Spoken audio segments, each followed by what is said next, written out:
Hello everyone, this is Steve Elliott here again. This video follows on from a previous video I made about how to make a colour palette, and I did that by sampling colours of a painting by Turner using the colour picker in a digital art package, and produced a palette that I am going to use exclusively in this painting. If you haven't seen the video on how I produced the colour palette, I highly recommend that you watch that before you watch this video, as I discuss in detail the process that I went to actually pick the colours to make the palette. So if you haven't seen that, I will leave a link in the comments below and a link in the video.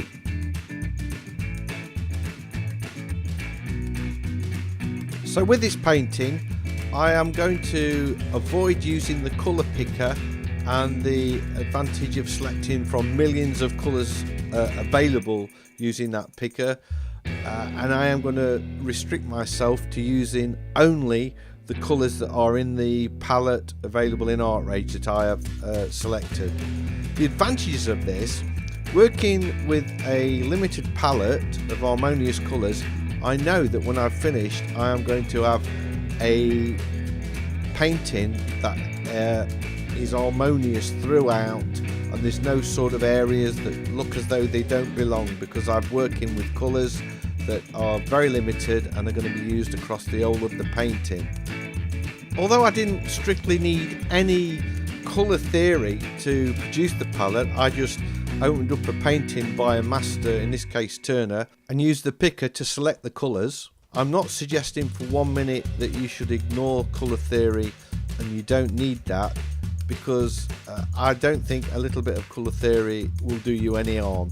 In fact, you still really need some colour theory to help you with the painting. For example, if you understand the concept of complementary colours and how they work well together and they lie opposite each other on the colour wheel, you can use those by selecting complementary colours to make a very pleasing painting.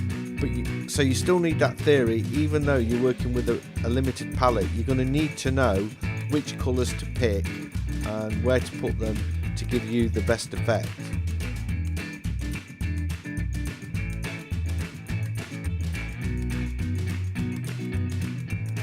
I'd love to know what you think. Is it cheating to take somebody else's painting and lift the colours out of that and produce a palette to use within your own work? Or is it just making use of the tools that are available in the new technology that's at our fingertips? Please leave a comment below and let me know your views. I'm really interested to find out what you think. Just to set the scene, I was in Stratford. It was maybe 10 o'clock at night. The sun had set. It wasn't completely dark. It was more dusk. And I was standing on next to a bridge, watching some swans heading under the bridge back to where I guess all their nests were, and it was really nice to see. There was just loads of swans swimming back towards their nest so they could settle down for the night. And I thought, you know, I've got to do a painting of this. This is something special. You don't see this every day. So I took a quick photo for reference, which is the one that you see on the screen in the reference area of Artrage.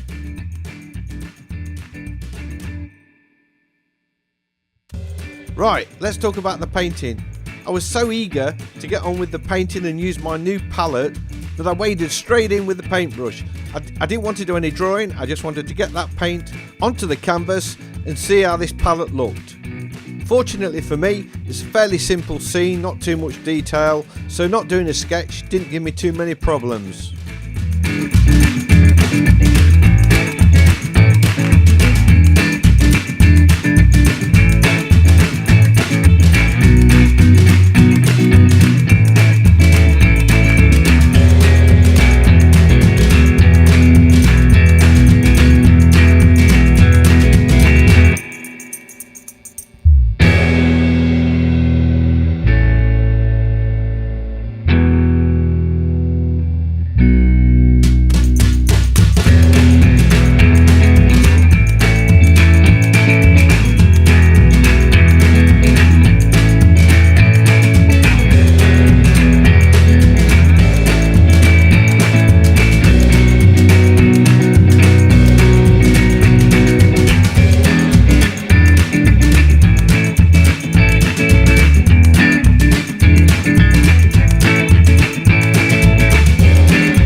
As you have probably noticed, I do like to paint in a loose style with not too much detail.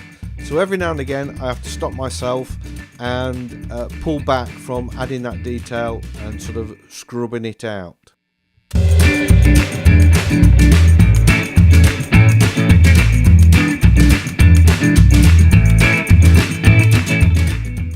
I like to use broad strokes to suggest detail. I can't be doing with fiddling and little brushes. Just one stroke of the brush will give me the impression of a block or brick, and that's all that's required.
Here I'm really working that palette, and I'm bringing some blues into the shadows of the bridge, which is where you probably wouldn't expect to find them.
I want to make sure that the blue I put in the river is the same colour as the sky, it's reflecting the sky. I don't want to be using something different, otherwise it's going to break that harmony.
You'll notice I use a really thin glaze to just knock back the colour in the bridge a bit, and that adds the sense of depth to the painting. It just throws that bridge a little bit further back.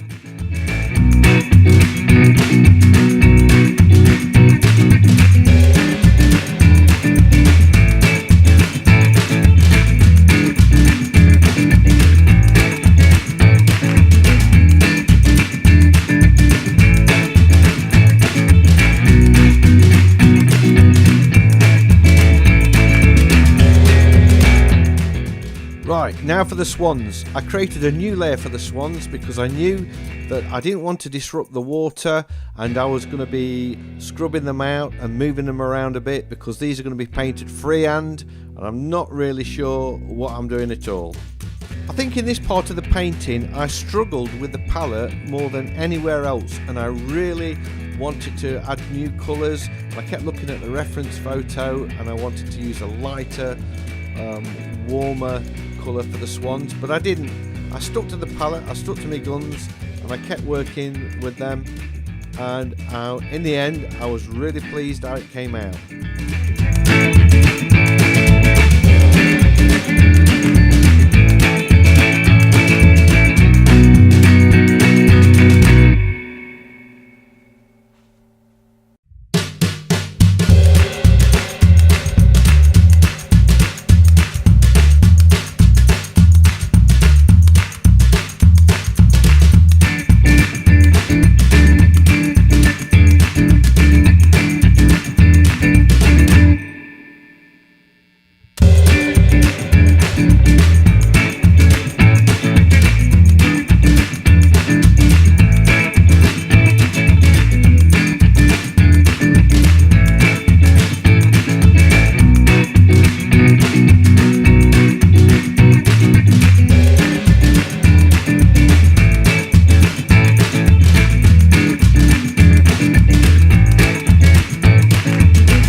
Cora.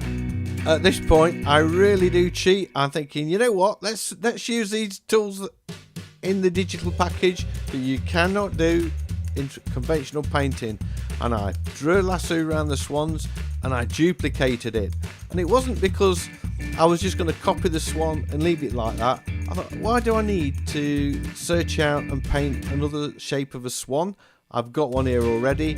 Let's copy that, duplicate it, and then you'll see I actually paint over it to make them individual swans. So although I kind of cheated with the swans, I suppose I traced the outline and used that to save me having to draw another swan. I did paint over them again, but I guess it is cheating.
So here we have it, a finished painting using a palette ripped off from a painting by Turner. And I'm really pleased with it. I think it's turned out pretty well. If you're new to my channel, please go ahead and subscribe and join me on my journey exploring the digital world of painting.